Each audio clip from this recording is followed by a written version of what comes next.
Hey everyone!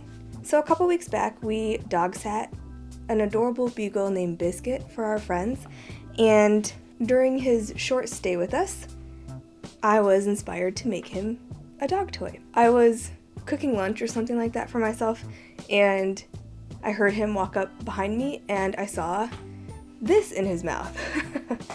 If you guys have been here long enough, oh, there's a bunch of glitter on. If you guys have been here long enough, you know that I took these slides and added this fur to it to make some fuzzy slides. Well, apparently he really loves this fur and he almost didn't want to let them go. Kind of sad that I didn't get a photo of it because it was really cute, but also I didn't want him to have these in his mouth for that long. I wanted to discourage him from chewing on shoes. You know, that's not really ideal. Hobbs, you want this? Look, Hobbs, what's this? Take it.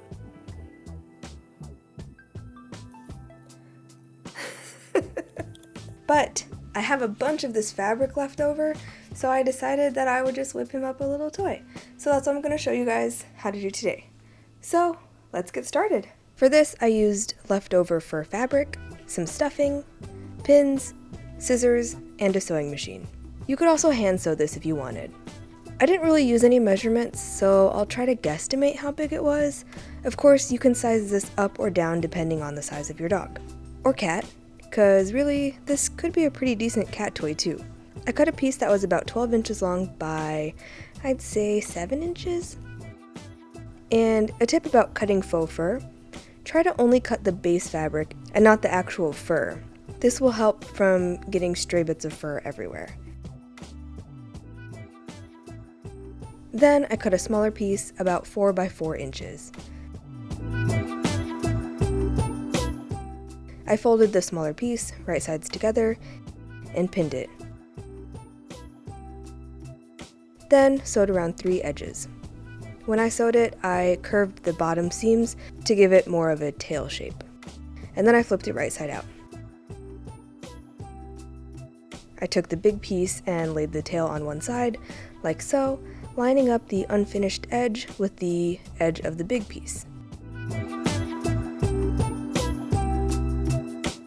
Then I pinned it together. I sewed along the edges, leaving the other end open. If you're making one of these, make sure that when you're sewing along the tail end, you actually sew through all 4 layers to fully secure the tail on. You can see that I'm using some lime green thread. Actually, I'm using the thread from my previous project, which you should totally go check out if you haven't already. But anyway, I didn't feel the need to change the thread to something matching because the fur was going to cover the thread anyway. And also, it's a dog toy, and I didn't think that Biscuit was really going to care if the thread was matching or not. Anyway, once that was all sewn up, I flipped right sides out. Then, through the hole I left, I stuffed it. If your dog is a stuffed toy destroyer, like Hobbs, you can skip this step. If I was making this for Hobbs, for example, I would have just sewn up the tube and gave it to him like that. If he gets a stuffed toy, he will eviscerate it and leave the stuffing everywhere, but then still play with like the skin of the stuffed toy. So I would just skip that step completely. Anyway, once I felt it was stuffed enough, I folded the ends of the raw fabric in, pinned it, and sewed it shut. You can hand sew this if you want, but I went with the lazy route and just machine sewed across.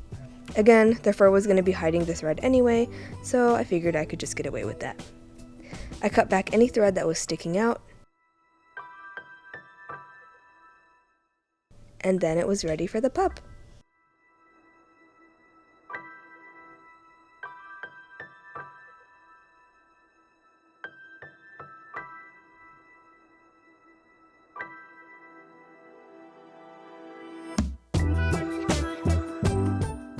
I think it's safe to say that Biscuit loved his new toy.